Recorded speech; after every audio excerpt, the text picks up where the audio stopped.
Welcome to Wine Plus AI. We're your hosts and wine lovers, Adrian and Zaina. This is the podcast where we break it all down for real people, not the people who are working in the terminal. Just the truth about AI. What's brilliant, what's broken, and what's straight up ridiculous. Let's get into it. Okay, so we're here today to talk about probably one of the, I would say this is kind of lingering at the back of my mind often, and I think I'm not alone, but is AI going to take my job? I feel like every podcast that I've heard in the background of my kitchen that my husband's listening to all talk about job creation or job loss as a result of AI. I want to dive into that.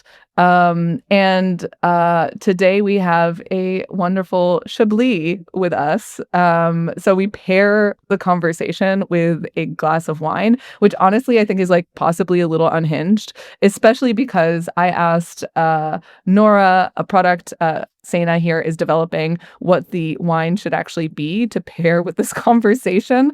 And she suggested Chablis, which is crisp, refreshing, a little zippy, keeps the mood lifted. I guess we're going to talk about some pretty dark shit here. Classic, reliable choice when you have no reliability. Needs to come from somewhere. And encourages an honest and clear thinking discussion. TBD on that one.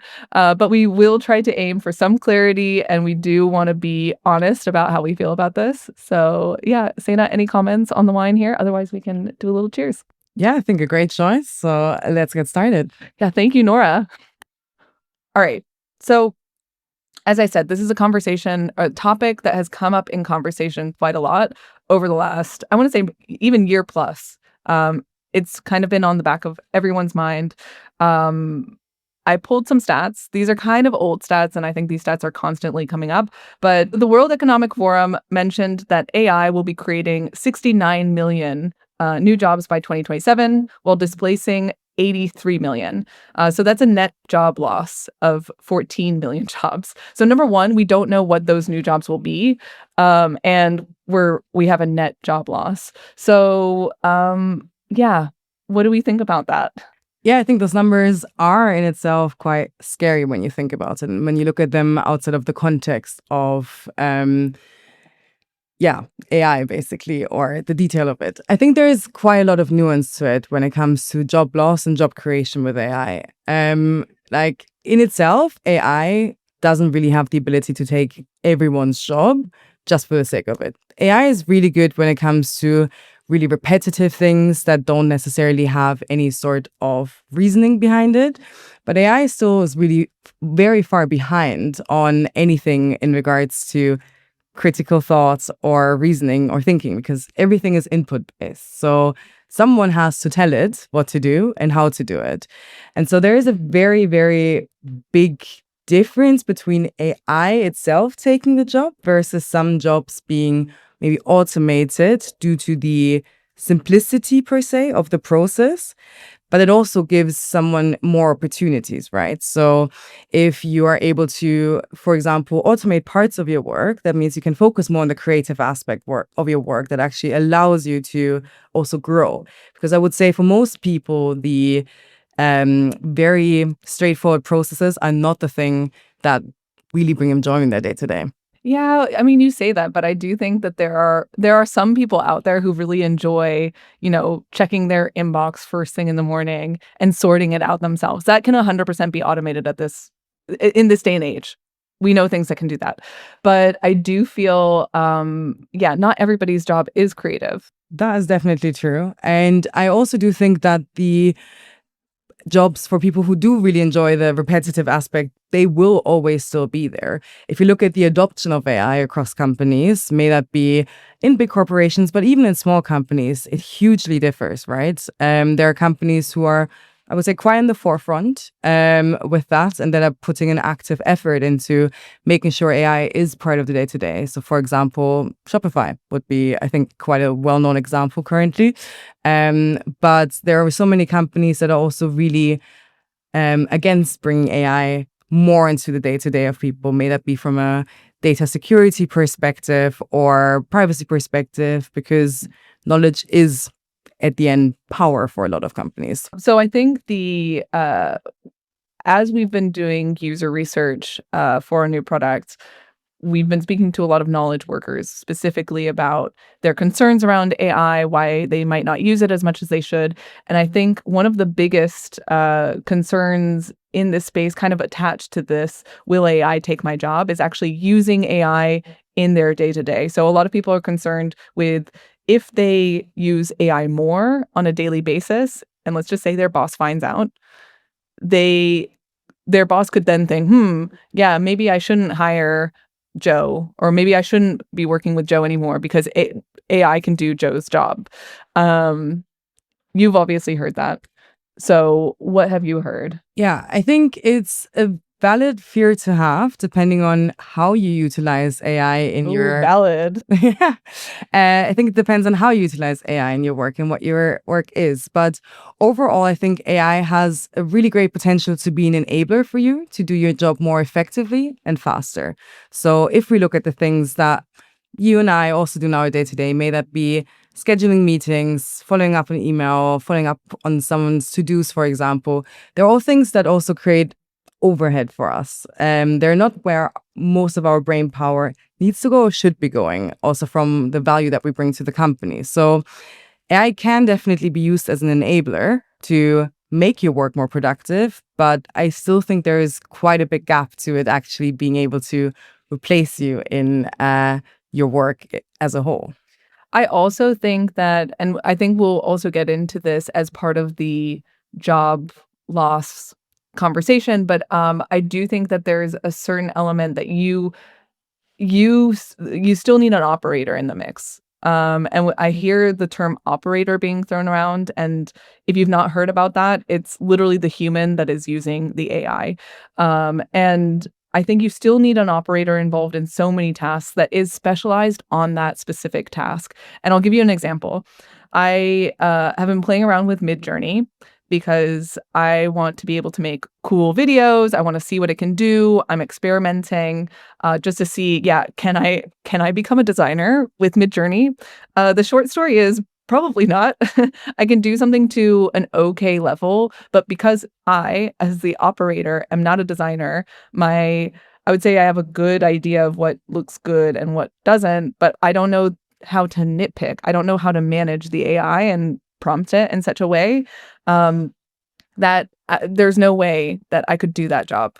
And I don't think if we're expecting employees and workers to do something that's necessarily outside of their wheelhouse of skills, if AI is really going to help them that much to get them to a level that's acceptable for the business. I mean, it depends on your business, right? I think what you mentioned is, yeah, a perfect example with Midjourney of how AI can be really, really effective if you know what you're doing and if you know what to say. Because at the end, it is input-based. So it does rely on you telling it what to do still.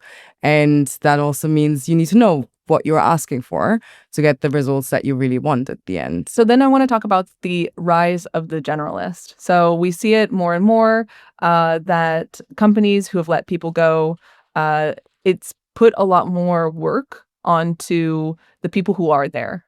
So for my generation, we were really pushed to, especially in marketing, maybe this is not true of all competencies, but I had the vision, and it was shared among my peers, basically, that you should specialize. So I specialized in content brand. That's also where it naturally took me. And I think because you had these tech companies specifically that were building teams that became bigger and bigger and bigger and more specialized, that made sense. Now we're kind of getting smaller and smaller and smaller, leaner and leaner. And so you need not people who are ultra specialists, but people who can do a little bit of everything. So for marketing, that's the T-shaped marketer. That's also changed over the last few years as well with AI skills. It's become even broader and even wider. The top of the T is a lot wider. And I feel this rebellion against this idea of going back to being a generalist. And honestly, it's humbling because I realize, yeah, my lack of skill in design, for example. And I wish I was maybe more of a generalist and I have to revisit so many skills. But for you as a Gen Zer, do you have that pain? Were you ever pushed to become more of a specialist? Yeah, I would definitely say so. But I think given that most of my background has been in startups, I've kind of always had a bit of a multi-operator role. And I think product is oftentimes also somewhat a cross-functional role in many ways. So I can't necessarily relate to it from a personal level, but I can definitely relate to it from a trends perspective. I think the generalist approach in itself has a lot of positives when it comes to execution speed, because obviously if you're able to get something from A to B or from A to Z actually by yourself, that allows you to also maybe test something faster or ship something faster, may that be marketing, may that be in product. But I would say there is a big difference still when it comes to specialized production of may that be content or may that be product delivery, whatever that could be. But there is still quite a big difference when it comes to specialized creation of, let's say, for example, content and generalized creation. So like you said as well before with the example of Midjourney, you can give it inputs and you can get the output that you need to move forward, but you won't necessarily get the output that you need to really achieve the goals that you're trying to achieve. And I think there is a bit of that opportunity also for people to really lean into developing more skills per se, because if you're able to reduce some of your load from your work and your repetitive layer, you may have the time, more of the time to actually also broaden your skill set and to go deeper. But I do think there is a ceiling for that as well. Number one, I love how you called yourself a multi-operator. Yeah. That to me is already way more AI native than I think I am, which is really funny. But number two, I 100% agree, because I think as somebody working in a busy tech job, it's always been the case where you're like, oh yeah, I would love to learn this tool, for example, but then you have to, earmark time. You have to say like, okay, I'm going to do this in my lunch break, or I'm going to do this after work. And that, you just know, personally, that rarely works out. And it's not because I'm not motivated. It's just that I like to have a life. And yeah. Can fully understand. And I do think also that companies that want people to be more of a generalist or that want people to also make use of AI more really have a responsibility to also enable all of their employees to do so. And that's both from a tooling perspective as well as from a time perspective. It's not something you learn overnight to really work with it and to make it work for you. It takes time. It takes trying out different tools. It takes kind of weeding through the hype of what is out there that you could possibly use to help you or enable you to move faster, and learning how to work with it, and then it brings value. So that time really is necessary. And like speaking of this kind of time component to learn how to use AI and hoping that your employer will not just encourage that, but actually facilitate that. That's one thing. But then to be handed some of these tools that are node builders, they're logic flows. And if you don't think that way, I'm like very much a creative person. I think in shapes and colors. And I just feel like some of these more logic things, just if I imagine my workflow, I would prefer to describe it. I would prefer to chat about it rather than kind of create a flowchart. I mean, I can do a flowchart, but it's not how I naturally think. So I think a lot of these tools that are handed over are very much, again, just built for people who are a bit more technical. Yes, not the ultra developer, but indeed, they think this way because the people who built them are thinking this way as well. And I think that that's such a missed opportunity, because you're missing so many people and you're actually excluding them from this AI forward way that we're kind of going in the modern workplace. I think the accessibility of AI is a huge, huge topic, and one that is really also underestimated by a lot of people. If I look at, I think we had a conversation about this recently where you were trying out a tool to build a marketing flow. And I think one of the first things you were asked is your familiarity with API keys. I mean, yes, I can find one, but not my forte. Exactly. And it's not your way of thinking either. Like, you don't think in API keys. I work close, obviously, to the tech team, and I don't think in API keys either. So I think that gap of accessibility is a huge one, a huge market to tap into, yes. Yeah. So I think another topic that comes up kind of in this realm. Am I going to lose my job to AI? How much am I using it? Is your employer actually encouraging you to use it and facilitating that? I think one of the biggest things I have heard with the people that I've talked to who are also working for tech companies, also exploring AI, trying to figure out like how they can use it more in their job, because I think that is key. I think we both agree on that. Like if you're not using AI in your current job, you are more likely to lose your job because you're not using it. And because we're into this world where AI is an absolute necessary item. It's a skill that you have. That's another kind of subtopic. But I do think that we hear a lot about skill atrophy. So people who are afraid, and I'm also personally afraid sometimes that the more I use AI, the less good I become at the things I use it for. So for me, yeah, using Midjourney to create some graphics, great. I was never good at that to begin with, so it's already maybe slightly better most of the time, not always, mostly better than where I was before. But yeah, for writing, my God, I rely on it a lot, and that's my core skill. And sometimes I'm a bit afraid. Like now I go to an open screen and I just sit there like a NPC and I wonder, how do I start? Uh, Obviously, I have to, work those muscles and figure it out. But atrophy is a real fear. Definitely, definitely. And I think there's also some studies on that as well, on very heavy AI use and the impact of that from a critical thinking perspective and also a skill atrophy layer. I think in general, and I had this discussion recently with a few of my friends. I think in general, how I try to approach it is to look at AI as my enabler for execution, but not for my thinking. So if I look at, for example, my like product documents, like PRDs, the idea is always mine. I will always come in with the idea, and I will just have one of my AI tools help me put it into the right format, for example, for my team. So I use it heavily for the execution. That's also what it's good at, but not for the full creative aspect of my role. Yeah.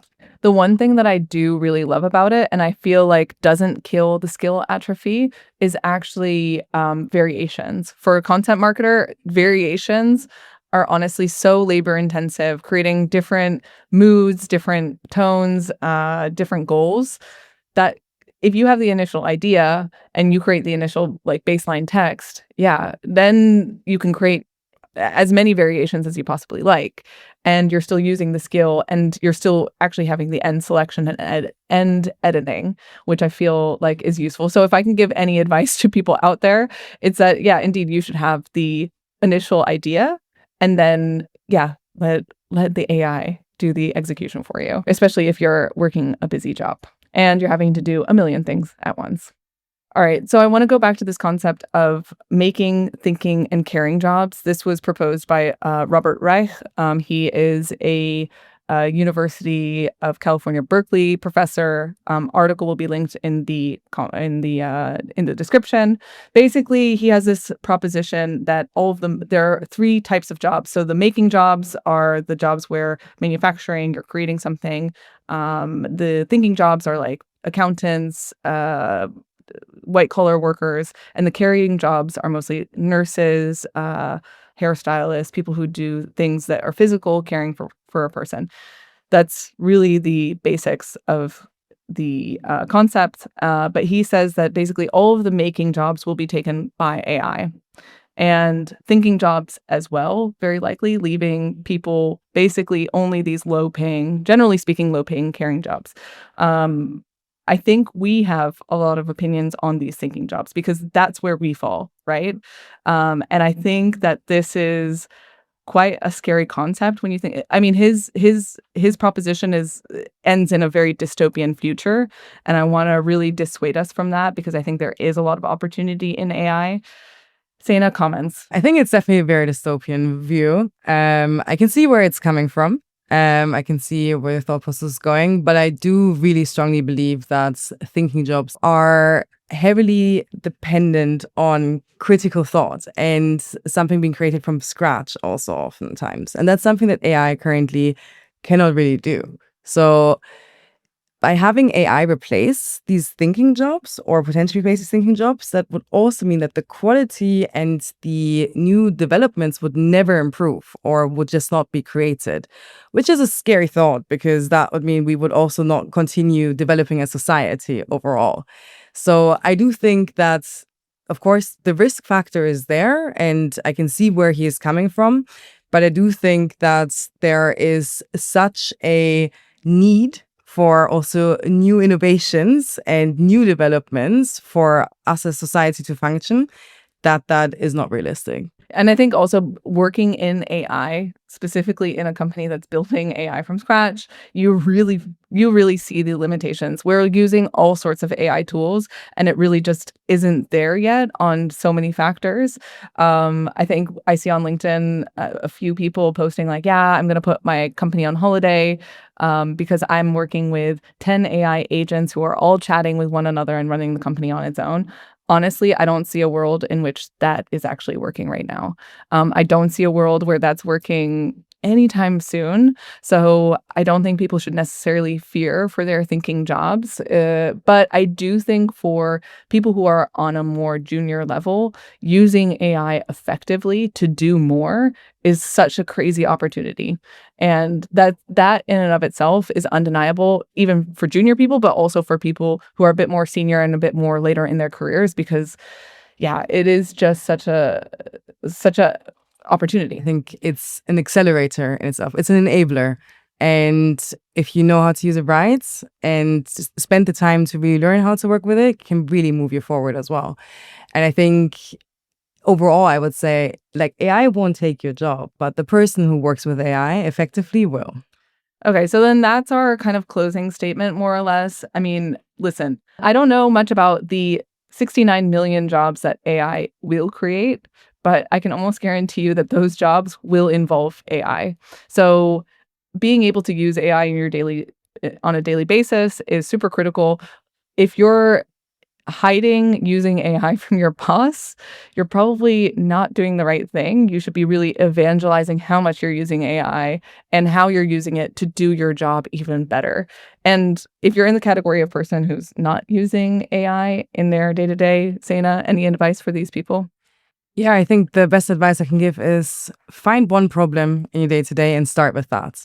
Look at one thing and try to find a solution for that and work your way up. There are so many solutions there. It's overwhelming to look at. So really narrow it down and find the thing that works for you. All right. Well, thanks for joining us. This will be posted on the Joy Lab. So subscribe, follow, you know the drill. And my glass is empty. I'm still working on mine. Okay. That's it for this week. You know the drill. Like, subscribe, and see you next week. Cheers.